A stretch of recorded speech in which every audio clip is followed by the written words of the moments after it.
ভরতপুরে প্রৌঢ়াকে হত্যার ঘটনায় অভিযুক্তকে যাবজ্জীবন কারাদণ্ডের নির্দেশ কান্দি কোর্টের। জানা গেছে, গত 2023 সালের 21শে অক্টোবর ভরতপুর থানার করাইল গ্রামে পিয়ারুল শেখ গুল মোহাম্মদ শেখের গাছ কাটছিল। সেই সময় তার ছেলে মহিরুল শেখ দেখতে পায় এবং তাকে গাছ কাটতে বাধা দিলে পিয়ারুল তার হাতের কুঠার দিয়ে মহিরুলকে আঘাত করে। মহিরুলকে বাঁচাতে এগিয়ে আসেন তার মা গেরি বিবি। তাকেও কুঠারের আঘাত করে পিয়ারুল। পরে মুর্শিদাবাদ মেডিকেল কলেজ হাসপাতালে মৃত্যু হয় ওই প্রৌঢ়ার। ঘটনায় ভরতপুর থানায় লিখিত অভিযোগ দায়ের করা হয়েছে। গত শনিবার কান্দির সেকেন্ড ফাস্ট ট্র্যাক কোর্টের বিচারক পিয়ারুল শেখকে দোষী সাব্যস্ত করেন। এই ঘটনায় 20 জনের সাক্ষ্য গ্রহণ করা হয়েছে। সোমবার অভিযুক্তকে যাবজ্জীবন কারাদণ্ডের নির্দেশ দেয় বিচারক।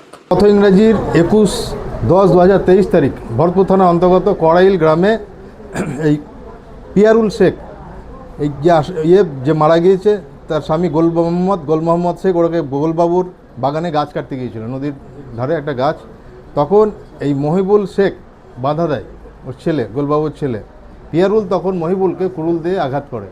ও তখন প্রাণ বাঁচাতে ও ছুটে গ্রামের দিকে আসে। গ্রামে ওই পিয়ারুল ওর পিছন পিছন ছুটতে থাকে, আস্তে গ্রামে ঢুকে চিৎকার করতে থাকে, বাঁচাও বাঁচাও। সেই সময় গেঁড়ি বিবি ওরফে রুবি বিবি, যে মহিবুলের মা, তাকে বাঁচাতে যায়। তখন পিয়ারুল সেই কুড়ুল দিয়ে গেঁড়ি বিবির মাথায় আঘাত করে এবং রক্তাক্ত জখম করে। পরবর্তীতে গ্রামের লোকজন কান্দি হসপিটালে নিয়ে যায়। কান্দি হাসপাতাল থেকে বহরমপুর যাওয়ার পথে মারা যায়। ট্রায়াল শুরু হয়।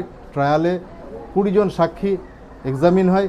তার পরিপ্রেক্ষিতে গত শনিবার আমাদের সেকেন্ড এফটিসি লীনা শর্মা দোষী সাব্যস্ত করেছিল এবং তারপরে আজকে একে 326, 307 এবং 302 ধারায় সাজা দেয়। 326 ধারায় সাজা দিয়েছে 3 বছর 5,000 টাকা জরিমানা, অনাদায়ে আরও 6 মাস। 307 ধারায় দিয়েছে 10 বছর 10,000 টাকা জরিমানা, অনাদায়ে আরও 1 বছর এবং 302 ধারায় দিয়েছে যাবজ্জীবন কারাদণ্ড সঙ্গে 10,000 টাকা জরিমানা, অনাদায়ে আরও 1 বছর।